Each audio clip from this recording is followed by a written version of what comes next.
제가 예상하는 지점은요, 바로 이 지점입니다. 현수동과 발화동 이쪽 라인에 철길이 생기기가 가장 용이하다라는 생각을 해보고요. 왜 그렇게 생각하는지에 대해서 또 한번 이야기를 해보도록 하겠습니다. 안녕하세요. 땅에 미친 농부 땅민홍입니다. 우주에는 별들의 길이 있고, 하늘에는 새들이 다니는 길이 있고, 땅에는 사람과 짐승이 다니는 길이 있고, 바다에는 물고기들이 다니는 길이 있습니다. 그러니까 창조의 세계 모든 곳에는 길이 있습니다. 이는 곧 땅, 토지 투자에도 길이 있는 것이라고 생각합니다. 나만의 관점을 만들어가는데 저의 영상이 도움이 되시길 바랍니다. 저번 영상에서 말씀드린 것처럼 오늘은 안성의 많은 이슈들 중에 안성의 더블 역세권은 어디에 생길 것인가 라는 것을 가지고 한번 이야기 해보겠습니다. 제가 예상하는 지점은요, 바로 이 지점입니다. 현수동과 발화동 이쪽 라인에 철길이 생기기가 가장 용이하다라는 생각을 해보고요. 왜 그렇게 생각하는지에 대해서 또 한번 이야기를 해보도록 하겠습니다. 역이 생길 때 보면 역에 이제 노선들이 있는데 지금은 아무것도 정해진 것이 없습니다.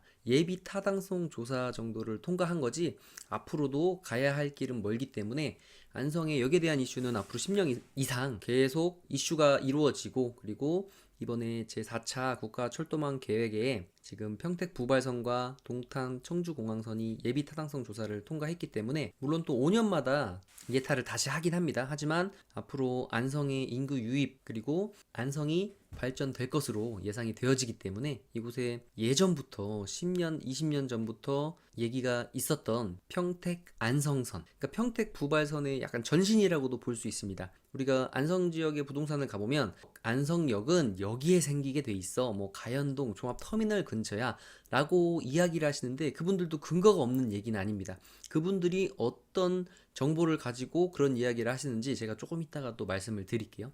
그래서 평택 부발선의 전신인 평택 안성선을 알아야 안성의 부동산 사장님들께서 얘기하시는 여기가 옛날에 역자리였어 라고 말하는 부분을 알 수 있을 거고요. 이제 두 번째로는 수도권 내륙선, 동탄 청주공항으로 이어지는 이 수도권 내륙선인데, 이 수도권 내륙선은 아무래도 가로로 이어지는 이 평택 부발선보다 조금 더 늦게 만들어질 것으로 예상이 됩니다. 왜냐하면 평택 부발선은 벌써 국토부와 기획재정부의 예타를 통과했다고 볼 수가 있어요. 근데 동탄, 안성, 진천, 청주공항으로 이어지는 수도권 내륙선은 국토부의 예비 타당성 조사는 통과를 했는데 아직 기획재정부의 예타는 통과가 되지 않은 걸로 제가 알고 있습니다. 그래서 어떠한 계획들이 지금 어떻게 계획되고 있는지 제가 이 영상 위쪽에 자료를 첨부해 드리도록 하겠습니다. 그러니까 어쨌든 두 개의 철도가 안성을 지나가는데 과연 더블 역세권은 어디에 생길 것인가, 이것이 굉장히 많은 분들이 궁금해하시는 부분인 것 같아요. 저희 입장은 이렇게 대략 노선을 두 개를 그려봤습니다. 이렇게 평택 부발로 이어지는 가로 노선,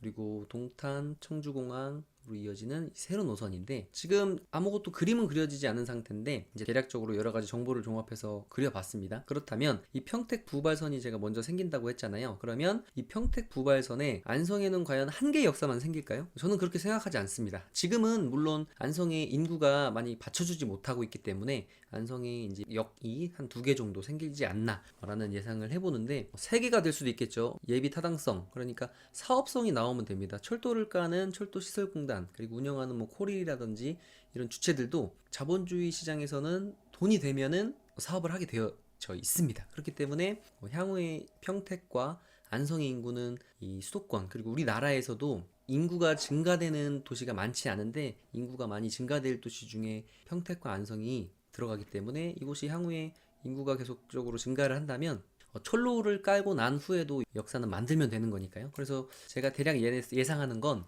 공도 쪽에는 하나가 무조건 생기지 않을까라고 생각합니다. 공도는 안성시의 많은 인구를 차지하고 있고 평택 생활권이기 때문에 일단 공도 쪽에는 이 스타필드 쪽이나, 왜냐면 여기서 시작은 하지만 향후에 이런 진천이라든지 청주에는 많은 상권들이 있지만 그래도 이 철로가 연결이 돼서 스타필드 앞에 여기 생긴다면 그래도 아직 스타필드의 효과를 보지 못하는 어떤 지방 도시에 있는 분들도 많이 오고 싶어 할 테니까 사업성이 생길 것 같아요. 뭐 스타필드 쪽에 여기 하나 생길 수도 있을 것 같고요. 아니면 이 안성 팜랜드 유명해지고 있으니까 이 팜랜드 쪽에도 생길 수도 있지 않나 라는 생각을 해보고요.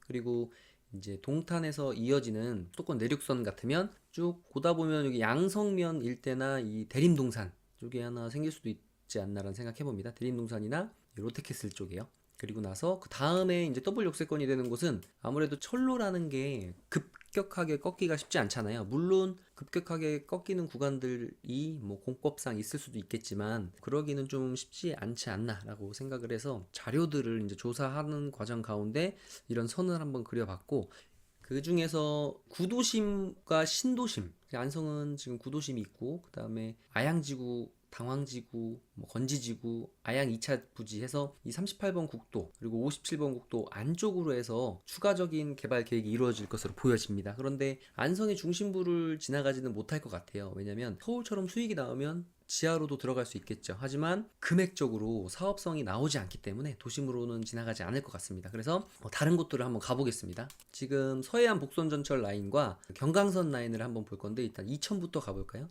이천에 생기는 이천역도 보면 딱 봤을 때, 제가 자세히 알지 못하지만 지도만으로 봤을 때 구도심 그리고 새로 생기는 신도심, 이쪽에 이제 시청하고 경찰서 등이 있는 것으로 보니까 이쪽에 어떤 신도심이 생길 것 같습니다. 그래서 구도심과 신도심이 연결될 수 있는 지역에 이천역이 생기고요. 약간 떨어져 있죠. 그리고 이 부발선도 뭐 더블 역세권으로 해서 굉장히 말이 많은데, 부발역도 굉장히 개발 계획들이 많은 것으로 알고 있는데, 이것도 보면 이제 하이닉스, 이천 하이닉스가 있죠. 이 근처에 부발역이 생기는데요.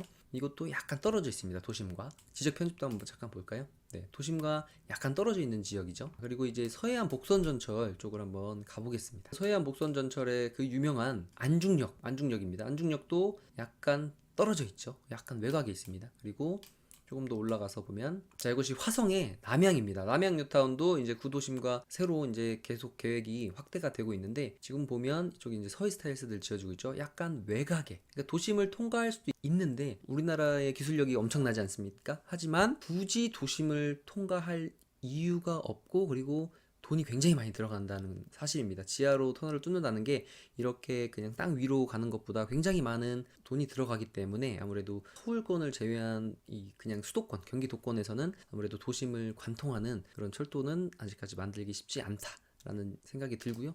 그리고 심지어 이런 송산 역세권, 굉장히 크게 지금 개발되고 있는 송산역도 그 송산 그린시티와는 좀 떨어져 있습니다. 물론 향후에 이 송산 그린시티는 엄청난 규모로 개발이 될 도시이기 때문에 철로가 연결될 수 있다고 보여집니다. 지금 당장은 철로를 연결할 이유가 없지만 향후에 이런 그 중심선에 있는 철로들을 따서 또 연결될 수는 있다라고 생각이 되어집니다. 그럼 다시 이제 본론으로 들어가서, 그런 식으로 봤을 때 안성의 구도심과 신도심을 가장 적절하게 연결시킬 수 있는 지역은 바로 이 지점이라고 생각을 합니다. 이 지점에 이제 생기게 되면, 제가 이렇게 선을 그어놨는데요. 이 지점에 생긴다는 가정하에 조금 더 구체적으로 들어가 보면 이제 평택역입니다. 우리가 역이 생기게 되면 역 앞에 광장이 만들어지고, 그리고 중심 도로들과 붙게 돼 있습니다. 물론 역이 생기면서 중심 도로를 만들기도 하고요. 근데 이 평택역에서 봤을 때 중심이 되는 이 평택역, 자, 한번 가볼까요? 이게 역의 중심 평택역이고요. 광장이 있습니다. 택시를 타고 버스를 타고 곳곳으로 또 이동하셔야 되니까요.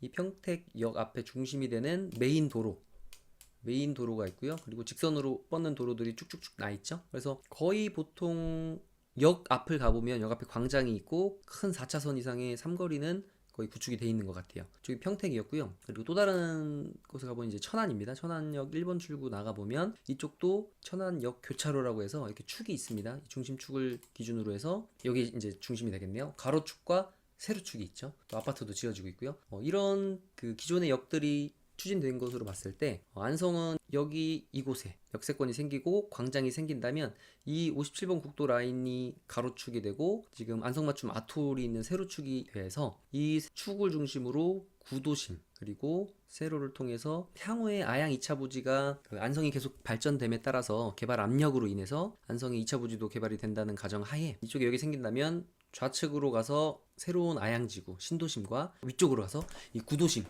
새로운 축이 만들어질 것 같고요.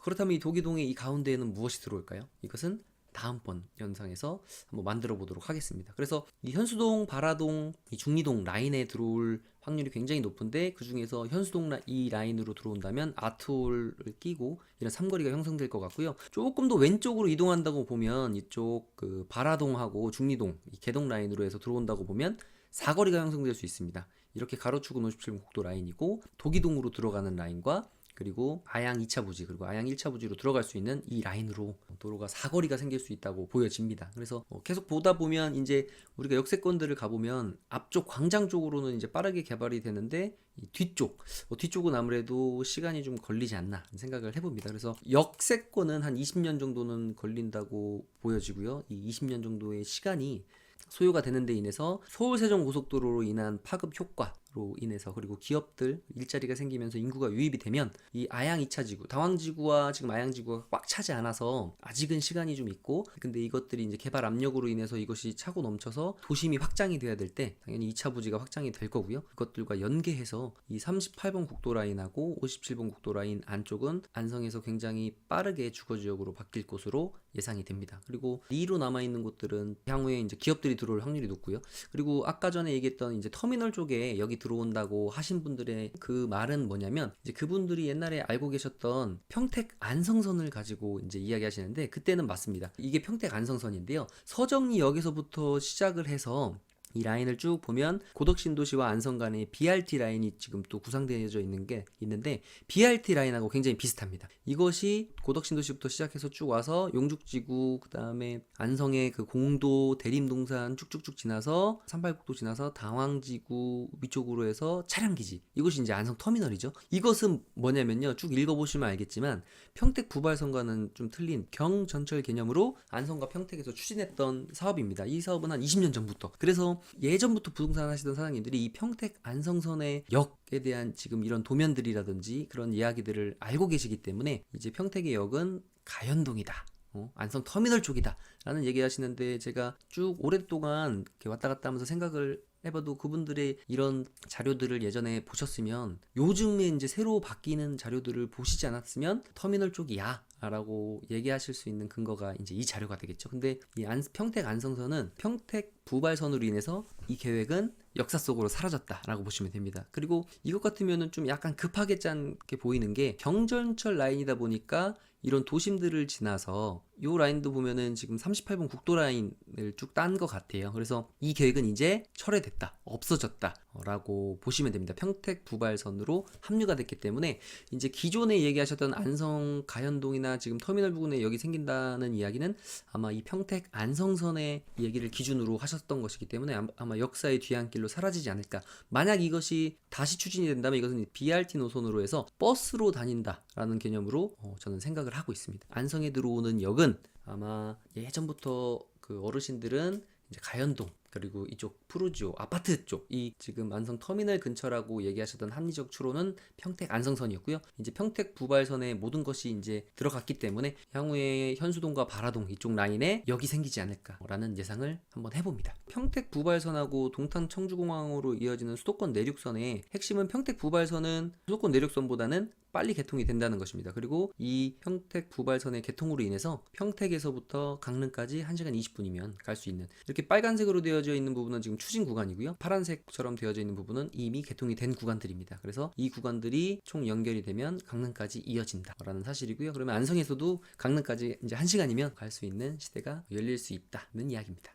이게 예전에 평택 안성선을 구상했던 쪽이 도면입니다. 오늘 역에 대해서 간략하게 한번 제가 생각한 내용들을 이야기해봤고요. 향후에 이 역들이 들어올 수 있는 이유, 그리고 아양지구의 2차 부지, 그리고 이 가운데 도기동은 어떻게 될지, 그리고 터미널 쪽은 어떻게 될지, 동신리는 어떻게 될지 이야기들은 향후에 또 영상을 10분 내외로 한번 만들어서 영상으로 만들어 보도록 하겠습니다. 저는 땅이 미친 농부 땅민홍이었고요. 여러분들 성공 투자하시길 바랍니다. 감사합니다.